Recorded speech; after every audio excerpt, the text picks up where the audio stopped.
Hello everyone, my name is Lowko and welcome back to a professional match of StarCraft 2. Now today, it's time for a top level game of Terran versus Protoss, where apparently our Terran player has already decided to send an SCV towards the other side of the map.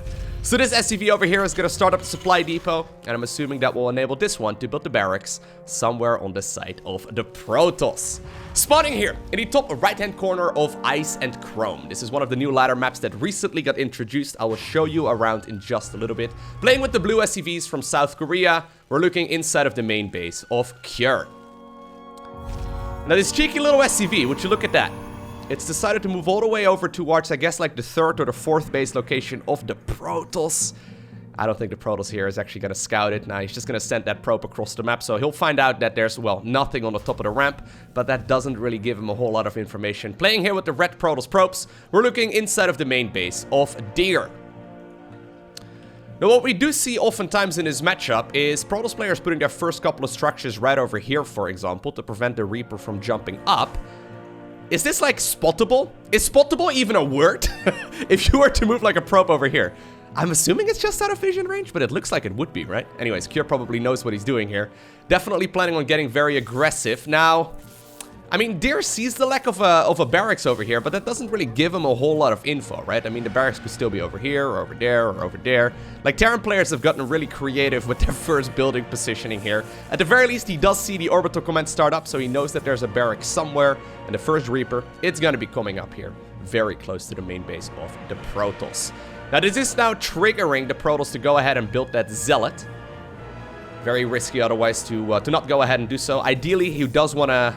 Well, there's the factory starting up as well, so this little probe actually being a really big pain. But if you decide to skip the Zealot, I mean, this Reaper could do an awful lot of damage. Now it's just going to be chasing it around for a little while. But where did it go? Wait, where did the Zealot go? Did he cancel it? Oh my god, he canceled it. Oh no. I actually... Okay. He probably started up the Zealot intending on canceling it if the Reaper didn't arrive, but he must have canceled it right as the Reaper jumped up. A little bit unfortunate. This is going to cost him a couple of probes, but good micro. Yeah, if he would have seen that Reaper pop up a little bit faster, he probably wouldn't have cancelled that. But, I mean, 2 probes in exchange for a fast Nexus, definitely not bad. This probe over here actually also has been an absolute nuisance. Now even blocking that command center from going up at the perfect location, and then cancels it. I don't actually mind this position here for Deer, all things considered. Second Stalker will be finishing up here in just a little bit too, and apparently Deer is going to go straight into the Twilight Council. Twilight Council openers have been the bread and butter recently of Terran versus Protoss, or Protoss versus Terran, I guess I should say. Ever since Parting took out Maru in the GSL code S, I mean, every Protoss player has been going for Blink openers. According to Parting, if you manage to micro it well, I mean, it already was popular, obviously, but if you micro it well, you can just simply get ahead. So, I mean, the only limiting factor there is human skills, right? It's very easy to accidentally fall behind when you don't micro your Stalkers absolutely perfectly. In the meantime, though, on the other side of the map, we did see that very quick factory. So this will enable Kure to go for a couple of those Hellions. And it also obviously opens up the tech route to go for that very quick starport. We'll see what he ends up producing out of it. There it is. Okay, it's just going to be a Medivac. So probably we'll try and go for some Widowmine drops inside of the main base, or maybe the natural here of the Protoss player. Maybe try to distract those Stalkers with the Reapers in the front and then the Medivac in the back. One of the oldest tricks in the StarCraft book, but I mean, I see it work all the time. That's also the reason here, actually, why Deer is making, like, a semi-wall off. You could also go, I guess, Reapers inside of the main base and then the Widow Mines over in the natural, right? That's always a good option, too.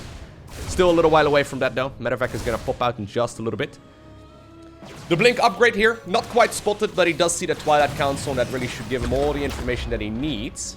A couple of additional probes end up going down here, but look at this, man. Deer thinks he's playing, like, Terran versus Zerg, or Protoss versus Zerg right now. Decides to... almost complete that entire wall off. Does leave a little bit of space over here, so I guess Archons and stuff could actually move out of it, which sometimes is a problem when you go up against Zerg, but there should be something he can hold, right? So you can see, though, there's a little bit of an early barracks on the other side of the map, forcing the delayed command center and all that, right? It does give Deer a nice little eco advantage, already up to 38 workers right now over the 31 of the Terran. It all comes down right now to the Medevac harass. So, Medevac has moved well, in the back of the main base. Stalkers are actually awaiting over there for those Reapers, and that does mean that the Widow Mines can burrow rather quickly. Good reaction, though. It does mean that not a lot of damage is dealt just yet. At the same time, I mean, we do see Widow Mines over there, too. Ooh, that is so close. Hellions at the same time push forward, too. Nicely done so far. Oh, once again, nice split up right there at the last possible moment. And, I mean, I could almost see like 20 probes die there, but in the end, it's only 4. That could have been an absolute disaster there. And, well, big picture. Nice defense there for Deer, although that was very, very close. A lot of the probes grouping up over here against the Widow Mine, and then also, obviously, those Hellions coming in. It's very easy to accidentally lose an entire middle line worth, and that's probably where the majority of the Protoss versus Terrans end, especially below the pro level. Even getting the Medivac right now is real nice, though. Getting the Widow Mine, not quite. Ooh, he doesn't have Blink on cooldown, or Blink rather was on cooldown. Does mean that one Stalker pays for that. Now, this is where the counterattack aggression can start being really, really, really annoying, right? You have that Prism, you go for the third Nexus, and this is where you can just simply put those Stalkers in the middle of the map. Maybe you can catch a couple of Reapers. There we go. You can put that Stalker force in the middle of the map and harass the Terran player if they decide to move out. Now, this is a little bit awkward over here. Obviously, the Raven is a detector. Normally, we don't see a Raven this early on in this matchup, so I guess that they're also not expecting it there. He ends up losing that very first Observer, basically for free. But this is where the Protoss army can become an absolute nuisance, and where players like, for example, Parting really shine. They're super good at just simply microing these units, committing to the main base, making sure the cooldown is handled properly so you can get away as well. Obviously, it's very easy to accidentally overextend. Oh my god, that was a very ballsy blink. Just simply go straight on top of that bunker. Does get the bunker, does get the siege tank. And while I was, you know, sort of worried there that was going to go absolutely terribly, that worked out pretty well there for the Protoss. So sniping a single siege tank there, actually, massive pain in the butt. It's going to slow down and weaken up any pushes that the Terran player might be going for. You can see right now, Cure forced to scramble around his own bases here just to prevent those Stalkers from jumping straight up. Storm is coming up here in the meantime. Ooh. We also do see that auto turret coming up from the Raven. Raven's actually really good units. Like, we don't really see them ever against Zerg, but I mean, this is a lot of lost mining time, and they're actually surprisingly good against those kinds of mechanical units. Look at that, 6 probes. That's more than the Widow Mine harassment did. 8 probes in total, that's actually kind of insane. That was way more than it was supposed to get. But if you have all these Stalkers on the other side of the map, obviously, the auto turrets, I mean, your choices... Oh, he's got to blink away. Your choices are either pulling the probes, waiting for the auto turrets to run out, which takes like 20 seconds. Okay, it's probably less than that, but... or you just simply take the hit and you continue mining. It's a weird little trade-off. Okay, well... We do now once again see that medevac filled with Widow Mines moving towards the other side of the map. Terran not really able to go for a big push. Psionic Storm is already done though, and I think that this was scouted here by Pure. Yeah, he does know it, so he's already decided to go for his own ghosts. Very important if you manage to get the EMPs off, and there we go, the EMP upgrade as well coming up. What's it called again? Enhanced shockwaves, is that it? I think I did it. Anyways, that is going to be a really, really nice counter there to those High Templar. Normally we don't see that upgrade nearly this early on, but I mean, he knows that he can't really go for a push with that siege tank getting sniped, and I guess he's just wanting to play the macro game here instead. Doing a little bit of harassment. Not bad. Okay. This one doesn't really achieve a whole lot, but it just keeps the Protoss player on his toes right now. Alright. So I think we're setting ourselves up for a nice little macro game, right? Neither player really looks like they want to commit to any aggression just yet. Scan confirms in the natural that there's no defenses there. They play a little bit of a mind game over here between the Stalkers and then also that Medivac with the Widow Mines in it. But all things considered, I mean, this is just a little bit of a mini game. Okay, so Robo Bay is coming up. This is going to mean the second source of splash damage for the Protoss. Most of the time right now, we do seem to see players going into the Colossus, but obviously you can also go into Disruptors if you absolutely want to. I've heard, at the very least, that Disruptors have become a little bit more popular over the last couple of weeks. I don't mind it at all, but at the very least, oof, that's rough. At the very least, you end up, you know, getting your second source of splash damage out with the High Templar being countered, technically speaking, by those ghosts. Upgrades-wise, nothing all too crazy, actually. Only just now do we see the +2 attack coming up there in the Forge. Terran will probably go for... Wait, is he only on a single NG bay right now? Okay. No, he's got to get a second one. Okay, I was going to say, like, where's the second one? He's going to be able to start up the 2-2 upgrades, which is really nice. We'll be able to pull ahead when it comes to the upgrades. Okay, so there is going to be a Colossus. Extended thermal lens coming up as well. And this is actually a very scary push. Cure has been macroing like a champ. 100 army supply right now, over 73. Obviously, though, there's Storm, right? Okay, well, one Storm less at the very least. One Storm does land. Good splits there on the High Templar, but I mean, the Ghosts do not mess around. Once again, though, does land some good Storms, but he's slowly but surely zoning away this Protoss player from his own natural. These Zealots can deal an awful lot of damage. At the same time, there are a couple Zealots over on the other side of the map as well, but they will get halted. Those Widow Mines, yeah, they deal a lot. We do see the anti-armor missile right now coming up as well on these Stalkers. They're probably going to blink backwards. There we go. After picking off the Raven. Is this going to be something you can hold right now? I think he should be okay, right? I mean, it's so easy to accidentally lose here as Protoss, because those Terran units deal so much additional damage with the anti-armor missile. Ugh, once again, the Widow Mines, nice splits there, but they do manage to get some decent detonations off on the Zealots, and while eventually Cure is probably going to have to go back, he's got a large amount of reinforcements on the other side here as well. Stalkers decide to blink forward, try to pick up some of those medevacts. I think that may have been a little bit too ballsy. At the same time, there's reinforcing Terran units right now coming in from the side, and they're going to help clean up this entire force. Was that an all-army hotkey right there? Oh my god, a couple of the Marines and Marauders coming in stimming for no apparent reason. I guess they really wanted to reinforce this faster, but it kind of looked like an all-army hotkey to me. Anyways. Next order of business. It's gotta be the glowy boys. The Disruptors. Alrighty. I'm a big fan of Disruptors, man. Hate playing against them. Love watching them. When you go for that Stalker Disruptor High Templar comp, you have so much splash damage. You have so much micro potential. But it's very, very easy to accidentally mess up. Or, I mean, to absolutely shred the Terran player. Protoss in general, they have a lot of comeback mechanics, right? Like, for example, when you think of comeback mechanics as Zerg, what do you have as Zerg? Or what do you have as Terran? You don't really have that much. I mean, with Terran, you can get like a nice Widow Mine hit. With Zerg, I guess you can go into like Swarm Host or something like that. But Protoss, I mean, Disruptors, they kind of smoothly transition into them. And with a good Disruptor hit, you can 100% turn the tide of battle. And the same can be said, obviously, with like, for example, High Templar. Protoss really can come back in a game quite easily. Now, this base certainly will be cancelled. But he's already setting himself up for another expansion down south. I like that position quite a bit better. I mean, expanding vertically over here, it's kind of tricky. So I said, by the way, I was going to show you around on this map as well, right? So this is Ice and Chrome. Now that we have a bit of a lull in the game. It's a very standard macro map. This is the first game, by the way, that I'm casting on this map. But it's a very standard macro map.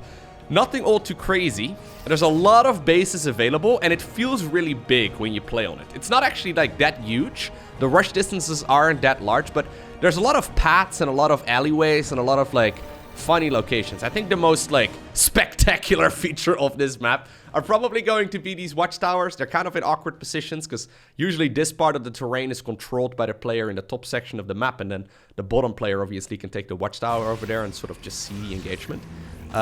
Or see the army sitting there. Nice little fight over here, like deer as well. This is such a cool little hit squad over here, man. I love it.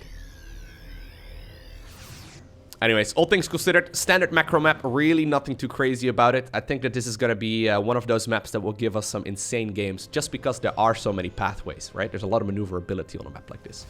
One hero, High Templar, you gotta be fast, dear. Not fast enough. He does get sniped right away. Even gets an EMP right there on the Nexus. Apparently wants to snipe this one real fast. Does manage to get it, and, well, he's already gone. Terran units, man, especially when they get upgrades done, they get so powerful. Speaking of upgrades, I do really like that position for Cure here quite a bit. Only just now do we still see that single upgrade, obviously, from Deer. Very common in Protoss versus Terran, but I mean, Cure is going to be able to finish up 3 additional upgrades here very, very quick, right? He's going to be 3-3 versus 3-0. That's huge. Once again, massive, massive. EMP does go down, removes the shield, and then also a bunch of energy off of these units. Now, obviously, Disruptors, they function without energy. So the High Templar, they can't really cast very much without energy, but the Disruptors, they will do everything just fine. They are absolutely cooldown based. No! What, Deer? Deer, what was that, man? You killed the Ursidon. Okay, now I want Deer to lose. You can't just kill critters, dude. Everyone knows that's bad luck. I mean, I'm not a superstitious person, but The critters that walk around on these maps, I mean, there's a bunch of them, right? Everyone knows that that is bad luck. All right, now I'm cheering for Cure. Now you've done it, okay? I try and be impartial, but you make it too hard on me. Okay, it shouldn't really matter, but... Oof. My god, that one. Look at Disruptor ball to the feet. It knocked in the ankle there. He went flying. Oh my god, wait a second. Wait, huh? Why does it center me on that location on the minimap? That was a little bit awkward. We do see the Ghost Academy right now getting itself a tactical nuke. Not something we oftentimes see in this matchup, but I guess Cure's like, you know what? If you want to get fancy with micro, I guess I can try and do the same right now, besides the splitting, which already takes about 800 APM. Ooh, well, he does manage to get one of those Disruptors for free. Nice splits right there out of the storms, but it's gonna be difficult to pull against this. Ooh. By the way, if you kill the Disruptor before it explodes, before it detonates, the Purification Nova is cancelled, which is like the big counter micro. Very difficult, though, to pull off. Nice bit of control here, though, by Cure. Really getting a lot of value out of a much smaller Terran army. At the same time, once again, ooh, big storm does land here on the left-hand side of the map. Big Zealot Warpin will be cancelled as well. And you know what? That's another Nexus gone. You can really see those upgrades right now kicking in here for Cure. All of these Terran units, though, awfully low. Yeah, he needs those Medivacs to heal these units back up to full. The ones down south, little bit lower in energy, so they're not going to be able to heal up these Terran units very easily at all. But as long as they don't die, I mean, eventually they will be back to full health. Cure playing very passively right now, and I think that's probably also the reason why Cure is deciding, okay, you know what? I'm just gonna go ahead and build some tactical nukes. I want to see some big nukes, man. Oh, there's a ghost. Okay, look at this Hitman. There it is. Ghosts in Terran versus Protoss, very common. Nukes, however, not something we see every day. Now, I would expect the outer bases to be the ones affected. Oh dear, eventually does find the dot on the minimap, but... Or not the minimap, I guess. Dot on the screen. This Ghost over here, man. Still casually picking up a couple of kills here on his way out as well. They are awfully tanky. Ghosts obviously also benefit from the same upgrades. At the same time, I mean, I wasn't really highlighting it, but we do have a nice set of units right over here as well. Trying to constantly skirmish against the other. Disruptors. Not getting all too much done. Okay, another nuke is coming up. I love this, man. We don't see a lot of nukes in Terran versus Protoss, but this is turning out to be a really, really sick game. I'm liking this position a lot right now for Cure, though, because, I mean, look at this. He's maxed out. He's adding on a lot of command centers. He's doing the Terran thing where they... This was a man with a mission, but apparently it's not enough. He's doing the Terran thing where they're just simply replacing all of their SCVs with complete mule production instead. I don't mind it whatsoever. He's taking control of his side of the map right now, even going into the fusion core. Okay. Protoss army, though. Still something not to underestimate here. Ooh. Well, the Disruptor balls, they get some good detonations off. Once again, Ghost Academy was indeed launching another nuke. And this one, I mean, will this one be spotted? There's a large fight happening here down south. I've got a feeling, yep, that is 9 probes down the drain. Planetary Fortress not done just yet, though. So Cure can't fall back to that anchor over there. He's not going to be able to... yeah, keep these units alive very easily. One hero, Colossus, apparently feeling really brave, moving in from a very odd angle with the 2 high Templar. Apparently, he's got his own bodyguards. I don't really know. Colossi. Don't know if they need bodyguards. All of a sudden, though, this does create an opportunity right now for Deer to move forward. Terran does take a little while to produce. Once again, another nuke being deployed, this time around towards the mining base here for the Protoss player. He really needs to find it. At the same time, big Disruptor hit right over here. Does the nuke land? Oh my god, no, Cure! That's 15 probes. I mean, I meant to shout, oh dear. But I mean, oh dear, that would have been, you know, bad dad jokes. I'm sorry. I'm sorry. Anyways, if you look at the supply count right now, right? It feels like these guys have been trading blows, but realistically speaking, Cure, he's got way more eco. He's got a very large army, and he's going to be able to remax very easily as well. He's getting himself 2 additional nukes right now. So that's always nice to see. But this Protoss army, I mean, it's still ready to pull a rabbit out of a hat. I mean, I'm not gonna lie, man. This all went south as soon as he killed that little critter on the map. Shouldn't have done that. Like I said, I'm not a superstitious person, but, I mean, shouldn't have done that. Now, this is a very, very large Terran army right now, coming in from every single angle. Those Disruptors trying to get big hits up, not all too much. Once again, another Purification Nova. Nice splits there by Cure, man. He's doing that beautifully. Oh my god, that was actually really well done there by here. Coming in from every single angle, smelling blood in the water, and with that entire Protoss army destroyed. It is indeed the South Korean Terran player that obtains the victory. I hope you enjoyed watching this video. If you did, hit that like button down below. If you want to see more, make sure you hit that subscribe button so you get notified as soon as future videos go live. A special shout out to the Patreon supporters. Thank you very much for your generosity. But for now, I want to thank you for watching. Have an amazing day. Don't forget to smile. And I'll see you once again in the next one.